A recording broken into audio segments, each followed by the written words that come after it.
Here are the top 15 facts about the Cincinnati Reds.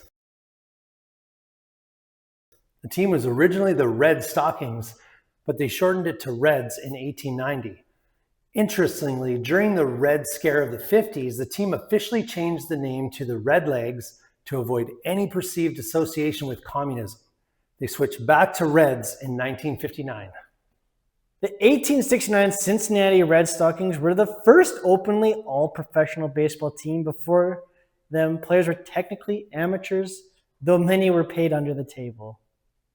In their inaugural 1869 season, the Red Stockings went 64-0, including their exhibition games. They didn't lose a single game for over a year, eventually seeing their 130-game winning streak snapped in 1870.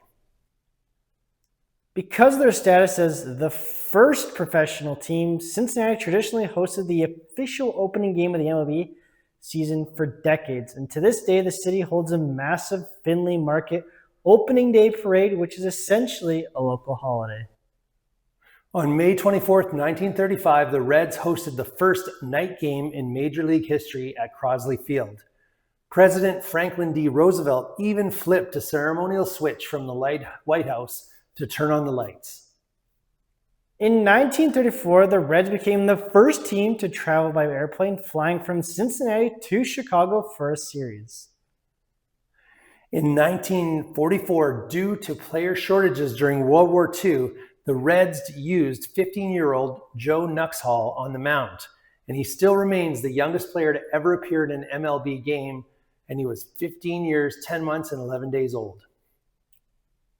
During the 1970s, the Reds were known as the Big Red Machine, and they won back-to-back World Series in 1975 and 1976 and featured one of the greatest lineups ever assembled.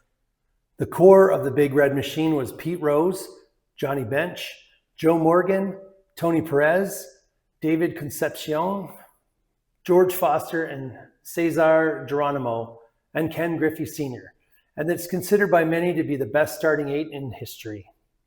Manager Sparky Anderson earned the nickname Captain Hook because he was one of the first managers to aggressively pull his starting pitchers in favor of the bullpen, a strategy that is now standard in modern baseball. Pete Rose, who's a Cincinnati native, holds the MLB record for most career hits with 4,256. Despite his lifetime ban from baseball for gambling, he remains the heart of the franchise for many fans.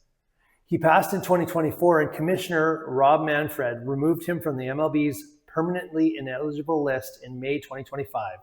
This posthumous reinstatement makes him eligible for the Baseball Hall of Fame.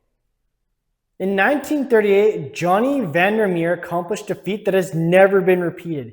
He threw 2 consecutive no-hitters in 2 straight starts. In 1990, the Reds did something almost impossible. They spent every single day of the season in first place of their division, culminating in a World Series sweep of the heavily favored Oakland A's. The 1990 championship team was famous for its bullpen, led by a trio of hard-throwing relievers known as the Nasty Boys: Norm Charlton, Rob Dibble, and Randy Myers. The Reds' first World Series title in 1919 is historically linked to the Black Sox scandal, where 8 players on the opposing Chicago White Sox were accused of throwing the series for money. Thanks for tuning in this episode. Please subscribe, like, and share with your friends.